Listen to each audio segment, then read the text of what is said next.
Jesús. Dios bendiga a todos los hermanos y todos los simpatizantes, oyentes del programa El Justo por la Fe Vivirá, de esta emisora Bellavista Estéreo. Gloria al nombre del Señor. Esperando, amados, que se encuentren en bendición esta mañana. Acomódese que vamos a retomar el estudio bíblico. Tome allí su papel, tome allí su libreta, su Biblia y escriba el pasaje de hoy. El pasaje de hoy es Hechos capítulo 15, versículo 1 al 6. Vamos a releer el mismo pasaje del programa anterior con el que comenzamos el tema El Concilio en Jerusalén. Comenzamos, voy a hacer la lectura. Después hacemos la oración. Gloria a Jesús para siempre. Dice la palabra del Señor así. Entonces, algunos que venían de Judea enseñaban a los hermanos: si no os circuncidáis conforme al rito de Moisés, no podéis ser salvos. Como Pablo y Bernabé tuviesen una discusión y contienda no pequeña con ellos, se dispuso que subiesen Pablo y Bernabé a Jerusalén, y algunos otros de ellos a los apóstoles y a los ancianos, para tratar esta cuestión. Versículo 3. Ellos pues, habiendo sido encaminados por la iglesia, pasaron por Fenicia y Samaria, contando la conversión de los gentiles, y causaban gran gozo a todos los hermanos. Y llegados a Jerusalén, fueron recibidos por la iglesia y los apóstoles y los ancianos, y refirieron todas las cosas que Dios había hecho con ellos. Versículo 5. Pero algunos de la secta de los fariseos que habían creído se levantaron diciendo: es necesario circuncidarlos y mandarles que guarden la ley de Moisés. Verso 6. Y se reunieron los apóstoles y los ancianos para conocer de este asunto.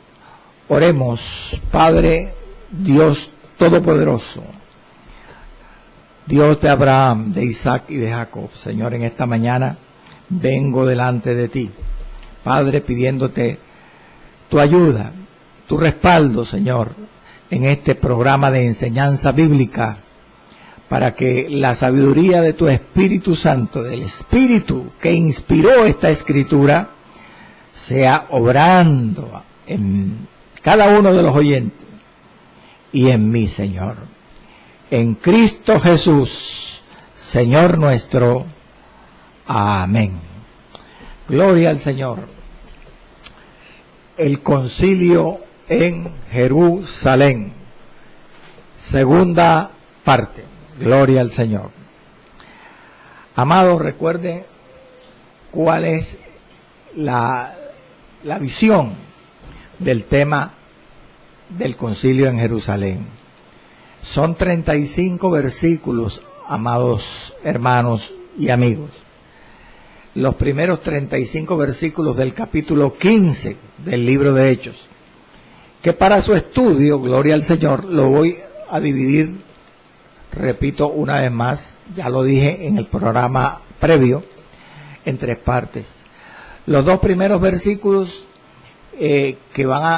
tratan de una discusión, de una controversia, de un desacuerdo que hubo en la iglesia en Antioquía de Siria, la sede a las misiones gentiles.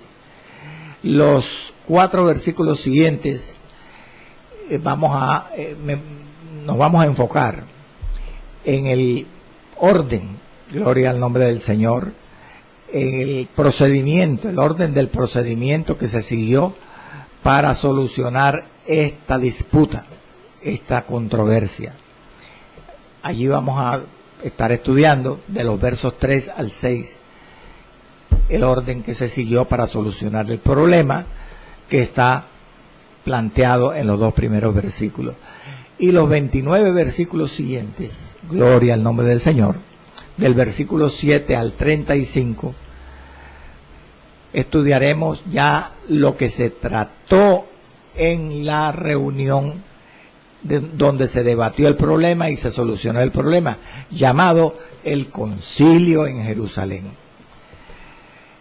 El programa anterior, la primera parte, nos dedicamos prácticamente al versículo 1, que aunque tiene que ver con la controversia, con el problema que se suscitó en la iglesia de Antioquía, pues realmente estudiamos fue la causa del problema, gloria al Señor, que era la exigencia imponente que trataban de que los creyentes de Antioquía obedecieran por parte de unos creyentes judíos de la secta de los fariseos legalistas, que eran unos falsos maestros y trataban de imponer ciertas normas de la ley que ya en Cristo estaban derogadas. Surge el problema en el verso 1 y se presenta la causa del problema. Ya eso lo estudiamos, porque la causa del problema, pues como dice el verso 1, gloria al nombre del Señor, era que algunos que venían de Judea enseñaban a los hermanos de Antioquía: si no os circuncidáis conforme al rito de Moisés, no pueden ser salvos. Ese fue el florero de Llorente, el factor predisponente al problema. Pero el problema en sí mismo, gloria al Señor, lo vamos a estudiar desde el día de hoy, en esta segunda parte, que está planteado en el verso 2, gloria al Señor. En el verso 2, cuando dice de la siguiente manera, quiero repetirle el versículo: como Pablo y Bernabé tuviesen una discusión y contienda no pequeña con ellos, con los judíos, estos creyentes celosos de la ley que querían obligar a los hermanos a judaizar. Entonces se dispuso, dice el verso 2, que subiesen Pablo y Bernabé a Jerusalén, y algunos otros de ellos a los apóstoles y a los ancianos, para tratar esta cuestión. Entienda usted, amado amado hermano, que Pablo y Bernabé habían enseñado que única y exclusivamente, gloria al Señor, la fe en Jesucristo era suficiente para librarnos de los pecados y de la condenación que los pecados producen. Gloria al Señor. Y eso está escrito, o hay un versículo que nos confirma exactamente eso, que fue el tema, el argumento principal del mensaje evangélico que predicaron Pablo y Bernabé en su primer viaje misionero. Gálatas 2:16 dice así: sabiendo que el hombre no es justificado por las obras de la ley. Fíjese, como los creyentes que venían de Judea, que decían a los hermanos de Antioquía: si no os circuncidáis, no podéis ser salvos. Pablo lo dice en Gálatas, que eso era antibíblico, porque el hombre no es justificado por las obras de la ley, sino por la fe de Jesucristo. Y sigue diciendo Pablo: nosotros también hemos creído en Jesucristo para ser justificados por la fe de Cristo, y no por las obras de la ley, por cuanto por las obras de la ley nadie será justificado. Mire lo reiterativo y lo insistente que es el apóstol Pablo en ese versículo, para que esa verdad entrara en el corazón, no solamente de creyentes gentiles, sino de creyentes judíos también. Sin embargo, parece que los creyentes judíos que armaron el problema en la iglesia de Antioquía, según los versos 1 y 2 de este capítulo 15, no habían entendido esa gran verdad que dice Gálatas 2:16. Aleluya, gloria al Señor para siempre. Ellos habían predicado eso, amados hermanos. Eso era lo que ellos habían enseñado durante 2 años, los apóstoles Pablo y Bernabé, en las iglesias de Chipre y de Galacia. Ahora termina el primer viaje misionero y se arma este embrollo, este lío. Ellos tienen que luchar con eso. Y como usted se da cuenta, aquí en este verso 2 nos aclara Lucas lo que motivó la imposición que querían, la exigencia que querían que estos judíos legalistas, los hermanos de Antioquía, obedecieran. Fue una discusión, una discordia, una controversia, un gran problema. Ahora, yo quiero que usted entienda que esto fue un problema grave, gravísimo. Gravísimo, ¿por qué? Porque esto afectaba a la iglesia, no solo de Antioquía de Siria, sino toda la iglesia en Palestina y en el mundo gentil. Todas las iglesias cristianas en aquel tiempo las afectaban. Y las afectaban más de lo que afectó a la iglesia, entiéndame esto que le voy a decir, los problemas previos en la historia de la iglesia. Por ejemplo, hubo un problema en Hechos capítulo 6, cuando no había suficientes hermanos para repartir la ayuda diaria a las viudas de los griegos, las viudas de los judíos que habían nacido fuera de Palestina. Eran descuidadas, dice la palabra en Hechos 6, en la distribución diaria, la ayuda, porque no había gente, hermanos, que repartieran a las mesas. Entonces se preparó, usted puede estudiar ese capítulo, ya lo estudiamos en su tiempo, en su momento. Se dispuso que en Hechos 6, en oración, la iglesia se reunió y el Espíritu Santo de Dios, gloria al Señor, dirigió a la iglesia a nombrar 6 personas, 6 creyentes judíos, precisamente del partido de los helenistas, o sea, de los que habían nacido en la dispersión. Y esos 6, entre los que estaba Esteban, gloria al Señor, Esteban y Felipe, el diácono, solucionaron el problema. Repartieron la ayuda diaria a las viudas. Se completó el número de personas que se necesitaban. Pero yo quiero que usted atienda y piense. El problema de aquel tiempo, en Hechos 6, era un problema práctico.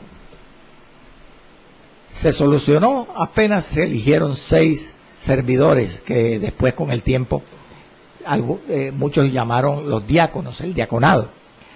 Pero ahora el problema en Antioquía de Siria es diferente, tiene un carácter diferente, porque ahora el problema no es práctico en la iglesia.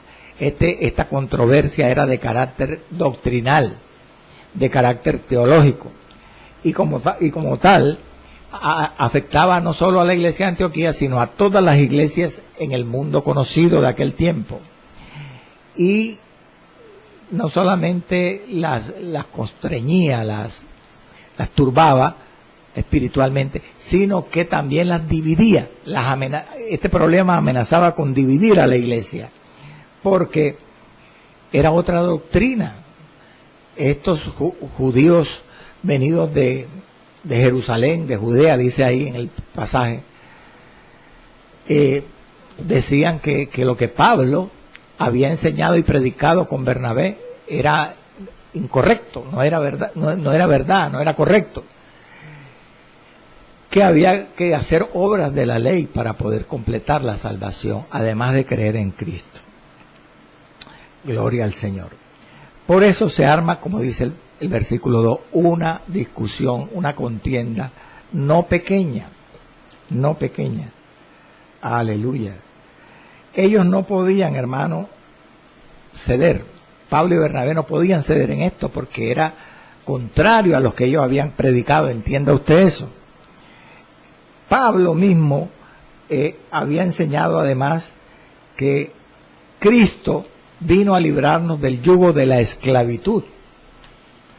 Escuche lo que dice, aleluya, Gálatas capítulo 5, versículo 1.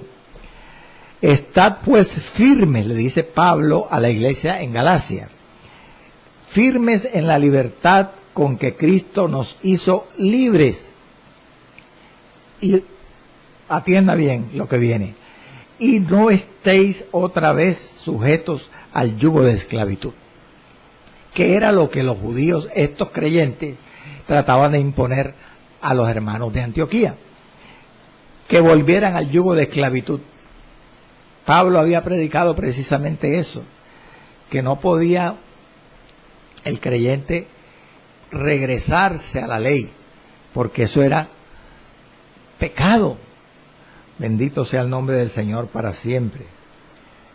Ellos, por tanto, se opusieron enérgicamente. Ellos no estaban dispuestos a transigir, hermano, a condescender, a ceder ante las pretensiones perversas, mezquinas y antibíblicas de estos creyentes judíos.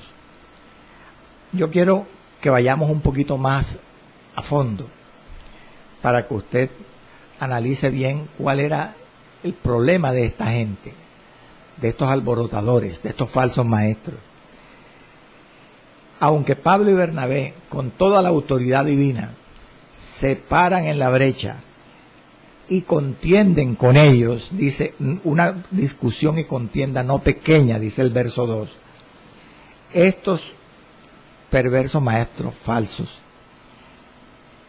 que eran unos visitantes que venían de Jerusalén a Antioquía, legalistas, insisten en que, oiga bien, en que tanto en la sinagoga judía como en la iglesia de Cristo, para ser miembros había que guardar la ley. Bendito sea el Señor. Además de creer en Jesucristo. Había que guardar la ley. Es decir, para poder ser miembros de la sinagoga, al igual que miembros de la iglesia, había que circuncidarse. Bendito sea el Señor. Y guardar la ley. Esta posición, ¿cómo podemos definirla? Como una posición egoísta, entre otras cosas. Era una posición egoísta, hermano, de estos judíos legalistas, que eran creyentes del Evangelio. ¿Y por qué era una posición egoísta? Mire, por dos motivos. Primero, estos judíos legalistas, a pesar de haber creído en Cristo, entendían que el cumplir la ley mosaica de Moisés, bendito sea el Señor, era principal. O sea, ellos analizaban la ley de Moisés desde el punto de vista no cristiano, sino desde el punto de vista judío. Es decir, eran egoístas, porque la ley fue dada para llevarnos a Cristo. O sea que ya en Cristo es que verdaderamente podemos tener una visión correcta de lo que es la ley. Ellos hacían lo contrario, eran egoístas. Segundo, eran egoístas también, gloria al nombre del Señor para siempre, porque ellos practicaban la discriminación racial. ¿Cómo así practicaban la discriminación racial? Porque hacían distinción de personas. siendo creyentes, le impedían entrar a un creyente gentil en el templo judío, cuando Dios no hace acepción de personas. ¿Y dónde dice eso la palabra? Que los creyentes judíos impedían a los creyentes gentiles entrar al templo judío. Hechos capítulo 21, versos 28 y 29. Fíjese aquí,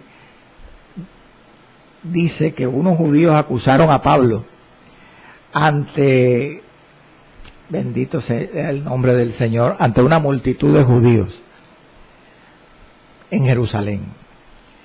Y entonces le acusan porque les parecía que habían visto a Pablo con unos gentiles y que los había metido en el templo. Y dice el pasaje Hechos 21, 28 y 29. Varones israelitas, ayudad, dicen los judíos, que acusan egoístas, que no querían que los creyentes gentiles entraran al templo. Ayudad. Señalando a Pablo, es el hombre que por todas partes enseña a todos contra el pueblo la ley de Moisés y el templo. Y además de esto, ha metido a gentiles, es decir, a griegos, en el templo y ha profanado este santo lugar. Dice la palabra, porque antes habían visto con Pablo, en la ciudad de Jerusalén, a Trófimo de Éfeso, a quien pensaban que Pablo había metido en Jerusalén. ¿Entendió? Ahí está claro, hermano. Los creyentes judíos eran celosos de la ley y eran egoístas, porque no querían que los judíos, los creyentes gentiles, entraran al templo de Jerusalén, cuando Dios no hace acepción de personas. Aleluya. Definitivamente este era el principal problema de ellos, un egoísmo que los movía. Repitamos el verso 2. Estamos estudiando en este momento, en el versículo 2, el problema mismo que motivó la imposición, la exigencia. Motivó una discusión. Dice, como Pablo y Bernabé tuviesen una discusión y contienda no pequeña con ellos. Esto nos enseña algo interesante. Miren, hermano y oyente, quienes han sido bien adoctrinados, quienes conocen el evangelio completo de la gracia y del reino, no, la sana doctrina, no pueden terciar, deben mantenerse firmes en guardar la doctrina, en no quitarle ni agregarle. En otras palabras, el creyente que ha sido discipulado en la doctrina correcta debe ser un espía, debe estar pendiente cuando se le enseñe algo diferente a lo que ha aprendido. Como dijo Judas, la epístola de Judas, debemos estar dispuestos a contender ardientemente por la sana doctrina. Pero, escuche bien, el procedimiento que debemos usar cuando se nos trate de imponer doctrinas equivocadas, cosas que son error a la luz del Evangelio, debemos tener un cuidado del procedimiento que vamos a usar para solucionar ese problema. Aleluya. ¿Por qué? Porque nuestro Dios es un Dios de orden y de paz. Nosotros no podemos imponernos por la fuerza para corregir a otros que tienen doctrinas equivocadas, tienen religiosidad en sus vidas cristianas. No, hermano, es el Espíritu Santo quien hace eso. Y eso sí, podemos exhortarlos con sabiduría, pero siempre con orden y con paz. en el amor cristiano. Porque Dios es un Dios de orden y porque además el creyente, dice la palabra, el siervo de Dios, el anciano, primera de Timoteo 3, capítulo 3, verso 3, no debe ser pendenciero, sino amable y apacible. Amén, hermano. Entonces, como dice la Escritura en primera de Pedro 3:15, vamos a ir a la palabra. Mire lo que dice primera de Pedro 3:15, cómo el creyente debe solucionar los problemas, estos como cuando se les trata de enseñar algo incorrecto, que no es de acuerdo con la doctrina correcta. Dice Pedro en la primera carta, capítulo 3, verso 15, santificad a Dios el Señor en vuestros corazones y estad siempre preparados para presentar defensa. Debemos contender por la sana doctrina, estar dispuesto a corregir a los que están equivocados. ¿Pero cómo? Dice Pedro, para presentar defensa con mansedumbre y reverencia ante todo el que demande razón de la esperanza que hay en vosotros. Debe ser con mansedumbre y reverencia, hermano. El proverbista, yo creo que es el Proverbio capítulo 16, verso 6, dice claramente que con sabiduría, dice, con misericordia y verdad, ya me acordé, con misericordia y verdad, Proverbios 16:6, verdad es fidelidad, con misericordia y fidelidad se corrige el pecado, pero con el temor de Jehová los hombres se apartan del mal. El pecado y el mal es con misericordia, con amor. Y una doctrina de error es pecado.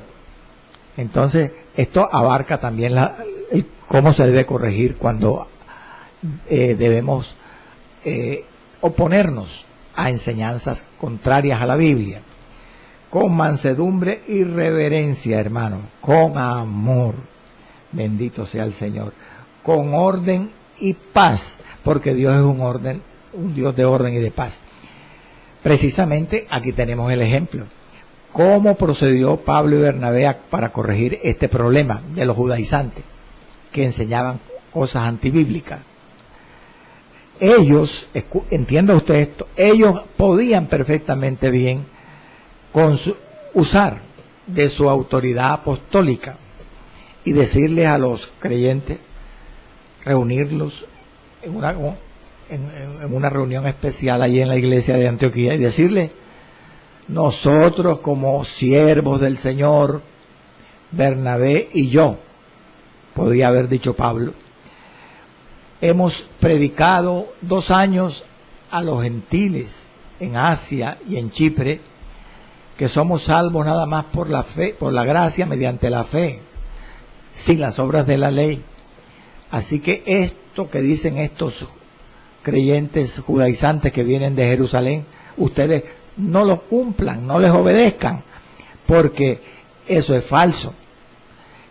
Así hubiera podido proceder y haber hablado Pablo a la congregación de Antioquía, pero no hizo eso. Dice la palabra que lo que hizo fue, gloria al nombre del Señor, versículo 2, dice: como Pablo y Bernabé tuviesen una discusión y contienda no pequeña con ellos, se dispuso que subiesen Pablo y Bernabé a Jerusalén y algunos otros de ellos a los apóstoles y a los ancianos para tratar esta cuestión.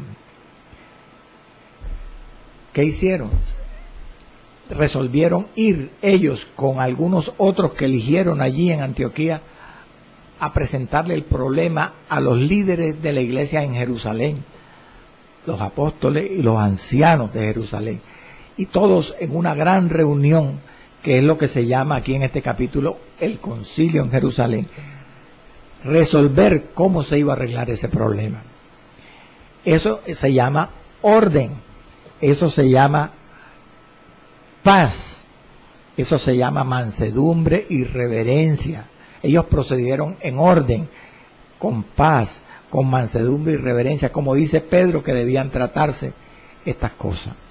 No imponer su derecho, sino, sobre todo, era necesario hacer esto en conjunto, la iglesia de Antioquía con la iglesia de Jerusalén, porque como le dije hace unos minutos, este problema no era práctico, era un problema doctrinal, teológico, y como tal amenazaba con infectar la doctrina en toda la iglesia, tanto gentil como judía.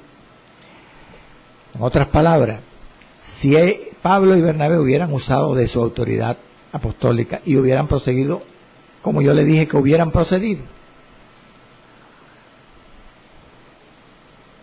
obligando o insistiéndole a los creyentes allí de Antioquía que no obedecieran a los judaizantes, a los creyentes que les trataban de imponer la circuncisión, porque ellos como apóstoles habían predicado lo correcto y Dios los había confirmado. Eso, si lo hubieran hecho, ¿cuál hubiera sido el problema? El problema hubiera sido que aquellos que estaban en Judea, que eran legalistas, que estaban con el celo y el egoísmo, iban a seguir yendo a otras iglesias a afectar a los hermanos en otros sitios. Si no pudieron en Antioquía, iban a ir a Chipre, iban a ir a Galacia, y el problema hubiera estado allí, hubiera seguido, porque era un problema doctrinal. Entonces era necesario hacer una reunión a alto nivel, una reunión de alto nivel entre líderes y la iglesia, tanto de los gentiles como de los judíos en Jerusalén. Reunión que se llamó el Concilio en Jerusalén. Gloria al nombre del Señor para siempre. Sigamos, hermanos, sigamos. Entonces, como le dije, resolvieron eso. Verso 2. Que Pablo y Bernabé subieran con algunos otros hermanos, dice el verso 2, a los líderes allá de la iglesia en Jerusalén para tratar este problema, a los apóstoles y ancianos. ¿Qué es lo primero que hacen para llevar a cabo esto que se propusieron? Escoger una comisión. Escogen primero una representación de creyentes de la iglesia de Antioquía para que fueran juntamente con los apóstoles, Pablo y Bernabé, a Jerusalén. ¿Y qué iban a hacer estos creyentes que se escogieran ahí en Antioquía, que acompañarían a Pablo y Bernabé para ir a Jerusalén a hacer ese concilio? Pues la función de ellos era informar y debatir el problema, informar y discutir con las autoridades de Jerusalén el problema que se estaba formando, que habían formado esos judíos venidos de Judea, de Jerusalén, legalistas, de querer imponer la circuncisión. Pero ¿quiénes conformaban o quiénes conformaron la comisión, la representación que fue con Pablo y Bernabé? Esos algunos otros de ellos que menciona el verso 2, ¿quiénes fueron? Bueno, la verdad es que aquí no se afirma, no se especifica, porque el autor del libro de Hechos solamente dice así, hermano: algunos otros de ellos fueron con Pablo y Bernabé a Jerusalén. Pero es posible, si tenemos en cuenta que el capítulo 15 del Concilio de Jerusalén es paralelo, se considera paralelo a Gálatas capítulo 2, versículo 1 al 10. Eso es un pasaje que los eruditos lo consideran paralelo al concilio. Allí Pablo a los Gálatas dice en el verso 1 que Tito lo acompañó supuestamente al concilio en Jerusalén en esta ocasión. Leamos Gálatas 2:1. Después, pasados, dice Pablo, 14 años, subí otra vez a Jerusalén con Bernabé, llevando también conmigo a Tito. Considerando este pasaje, repito, como paralelo del Hechos capítulo 15, verso 1 al 35, el concilio en Jerusalén, entonces Pablo fue con Tito, además de Bernabé. Es decir, que Tito fue uno de esos que dice el verso 2, que era algunos otros de ellos. Uno de ellos era Tito. Ahora, recordemos algo interesante. Cuando Pedro volvió de Cesarea de Palestina, de predicarle a Cornelio, al centurión llamado Cornelio, y su casa, Hechos capítulo 10. Apenas él llegó a Jerusalén, como era la primera vez que se convertían al evangelio de Cristo, gentiles, fueron los primeros, Cornelio y su casa. Hechos capítulo 11, verso 18. Dice el capítulo 11 de Hechos que los hermanos ancianos y apóstoles de Jerusalén le pidieron explicación a Pablo. Corrijo. Le pidieron explicación a Pedro. ¿Por qué había ido él a casa de Cornelio a predicarle a unos gentiles? Ese capítulo ya lo hemos estudiado antes, pero aquí lo interesante, lo que quiero que usted relacione con el tema de hoy, el concilio en Jerusalén, es que en aquella ocasión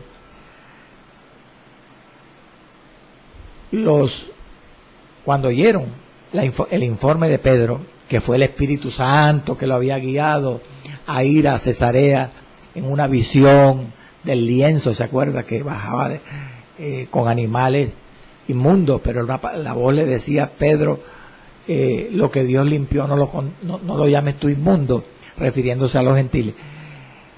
En aquella ocasión, Hechos capítulo 11, viendo los líderes de Jerusalén que lo de Pedro era dirigido por Dios, o había sido dirigido por Dios, al predicarle a los gentiles, dijeron: estos los recibió Dios en la iglesia, estos gentiles de casa de Cornelio.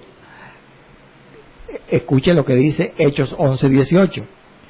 Entonces, cuando Pedro habló y contó el derramamiento del Espíritu Santo en Cesarea, en casa de Cornelio, que era el Espíritu Santo que lo había guiado allá, dice el verso 18, capítulo 11, y los judíos callaron y glorificaron a Dios, diciendo: de manera que también a los gentiles ha dado Dios arrepentimiento para vida, es decir, para vida eterna. Según lo que ya hemos estudiado hasta aquí, los judíos de Jerusalén, los líderes de la iglesia en Jerusalén, aceptaron a los convertidos a Cristo, aceptaron a unos gentiles, a los gentiles de casa de Cornelio, convertidos como hermanos en Cristo. Pero lo que quiero que usted entienda es que en esa ocasión, Hechos capítulo 10, no se establecieron reglas, no se establecieron normas para, bendito sea el Señor, para aceptar a los creyentes gentiles en la iglesia. Sencillamente aceptaron como creyentes gentiles, como hermanos en Cristo, a los convertidos de casa de Cornelio, pero no establecieron normas para aceptar a los gentiles en la iglesia. Ahora, en la época en que estos judaizantes van de Jerusalén a Antioquía y les dicen: si no se circuncidan no pueden ser salvos. En este tiempo llega el momento en que de hacer una reunión, un concilio en Jerusalén para establecer esas normas, esas reglas, con el fin de aceptar a los creyentes gentiles en la iglesia. La pregunta, si usted me está entendiendo lo que le estoy diciendo, es ¿por qué? ¿Por qué no se hizo esta reunión y se establecieron estas normas en la época en que Pedro predicó a Cornelio y su casa? Y en ese tiempo aceptaron a los hermanos convertidos gentiles en la iglesia sin poner peros. Pero ahora en Antioquía tienen que decidir hacer un concilio y tiene que ir Pablo y Bernabé con un grupo de hermanos allí a los ancianos y apóstoles de Jerusalén a tratar este problema. La Biblia no lo dice por qué, pero los analistas bíblicos, los eruditos, los estudiosos, afirman que en los días de Pedro, cuando él llegó de casa de Cornelio y tuvo que referir y explicar a la iglesia de Jerusalén los motivos por los cuales predicó a los gentiles, en ese tiempo, dicen los analistas, la iglesia todavía no se había predicado en las misiones. Pablo no había salido a las misiones gentiles. Por lo tanto, los primeros gentiles eran Cornelio y su casa. Y los judíos, los creyentes judíos, no sintieron incomodidad. No se les despertó un egoísmo nacionalista por la religión judía, porque la mayoría de los miembros de la iglesia, dicen, repito, los analistas bíblicos, en ese tiempo de Pedro, la mayoría de los creyentes de la iglesia eran judíos convertidos a Cristo. Los gentiles eran muy pocos. Pero ahora, en el capítulo 15, cuando los gentiles, los creyentes gentiles allá de Antioquía de Siria, son mortificados por estos judaizantes que quieren que se circunciden para poder ser salvos. En esos tiempos, Pablo, que está allí con Bernabé, acababan de llegar, no hacía mucho, de la primera gira misionera a los gentiles, y habían predicado a multitudes durante 2 años, y habían fundado iglesias en Chipre, en las ciudades de Galacia, en Asia Menor, y en este tiempo ya la cantidad de convertidos gentiles en la iglesia era, dicen los analistas bíblicos, mayor por la predicación de Pablo en su primer viaje misionero. Entonces ahora sí se despertó el celo religioso judío y el egoísmo de estos creyentes judíos, y se tiene que hacer un concilio en Jerusalén para tratar este problema. ¿Está entendiendo, hermano? Ese es el motivo que dan los analistas bíblicos, y que es un motivo histórico y que concuerda con la realidad del relato bíblico de Hechos de los Apóstoles. Bendito sea el nombre del Señor. Bueno, pasemos nosotros ahora a el versículo 3. Recuerde que el problema, la controversia, está hasta aquí, en los versículos 1 y 2. De los versos 3 al 6, comenzamos a estudiar ahora el orden, el procedimiento que se llevó a cabo para solucionar este gran desacuerdo, este gran problema. Lo primero que ocurre, que lo relata el verso 3, es el traslado de la comitiva, de la delegación de creyentes que se nombró en Antioquía de Siria para ir junto con Pablo y Bernabé a Jerusalén para explicar y discutir este problema teológico en un concilio. Entonces dice el verso 3, vamos a leer sobre este traslado de Pablo y Bernabé y todos los que lo acompañaron a Jerusalén. Ellos, verso 3, pues, habiendo sido encaminados por la iglesia, pasaron por Fenicia y Samaria, contando la conversión de los gentiles, y causaba gran gozo a todos los hermanos. Dice el versículo 3 en su comienzo, en otra versión, ellos habiendo sido enviados por la iglesia, no dice encaminados, dice enviados. Voy a hacer la pregunta otra vez.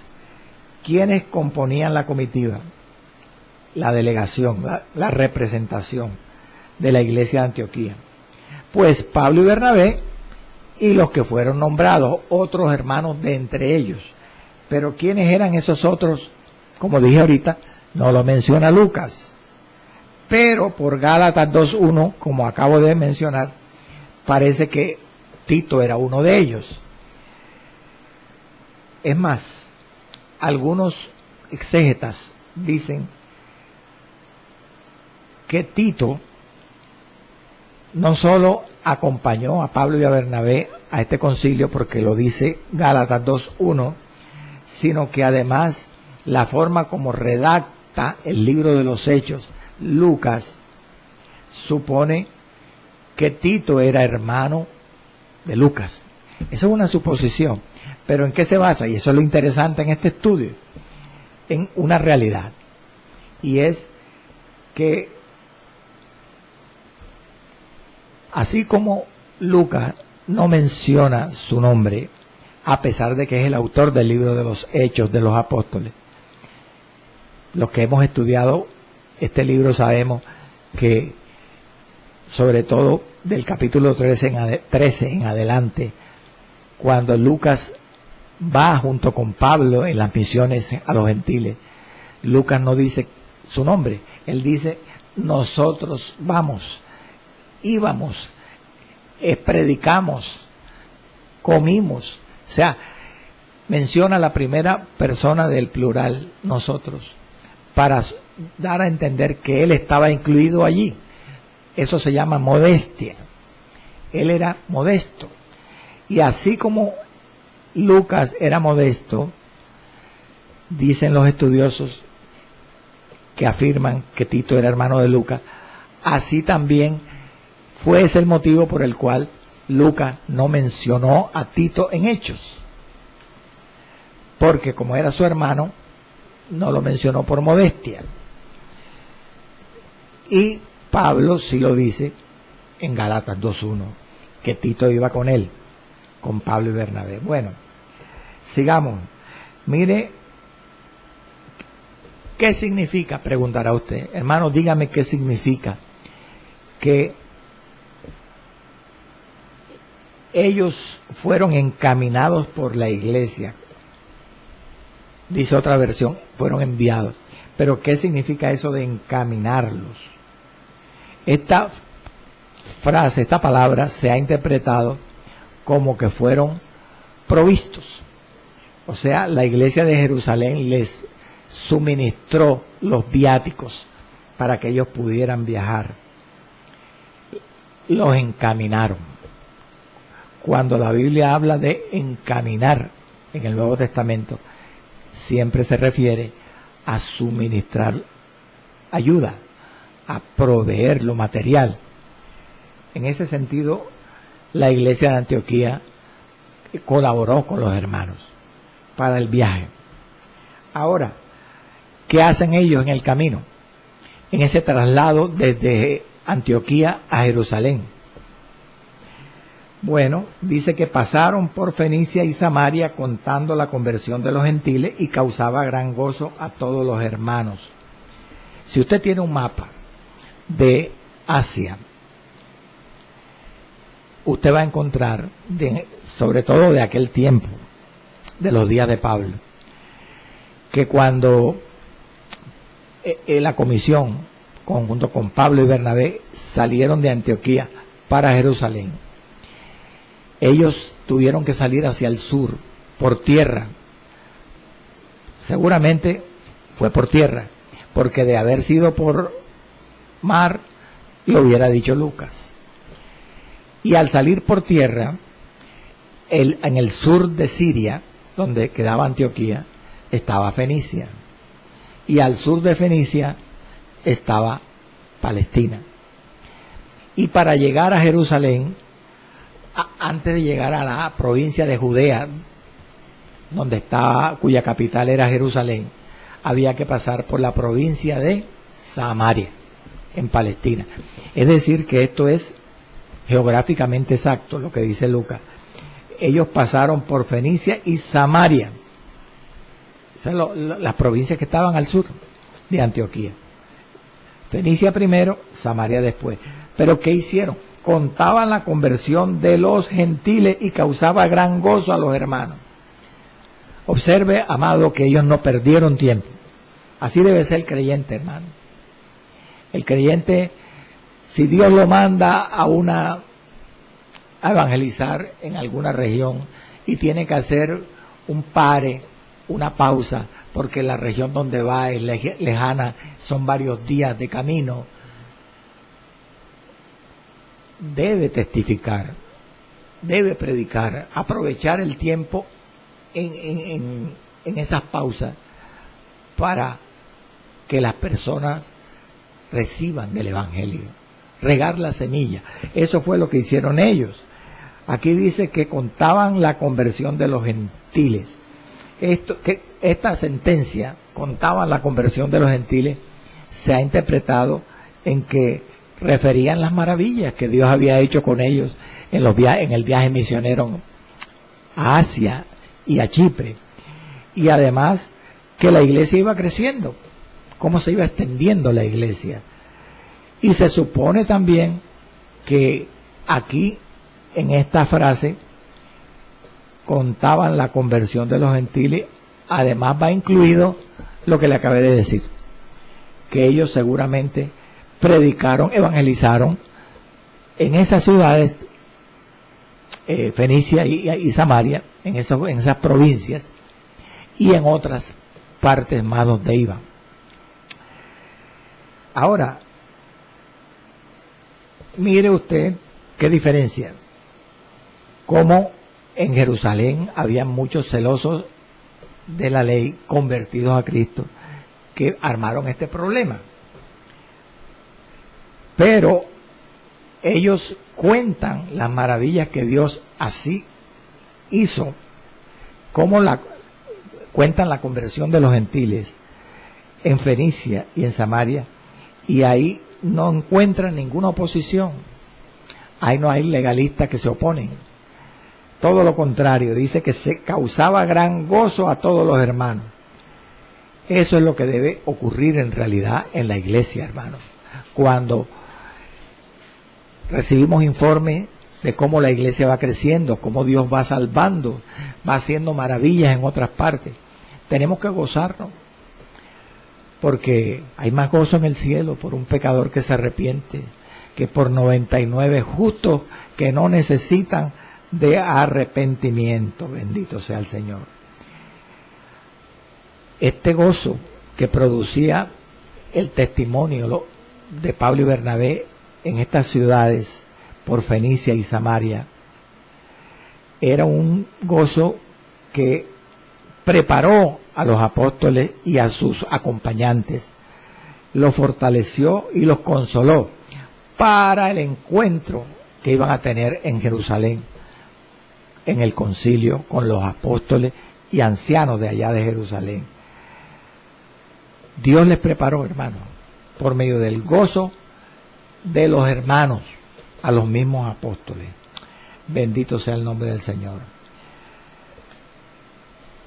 Vamos a seguir estudiando, vamos a seguir ahondando, porque este tema hay que verlo con detalle, porque se trata de un tema álgido, trascendental, un tema que trajo recomendaciones de mucha importancia para los hermanos gentiles en aquel tiempo, y que hoy en día todavía muchos creyentes cumplen al pie de la letra la llamada ordenanza del Concilio de Jerusalén, las llamadas concesiones o preceptos, como usted quiera, normas.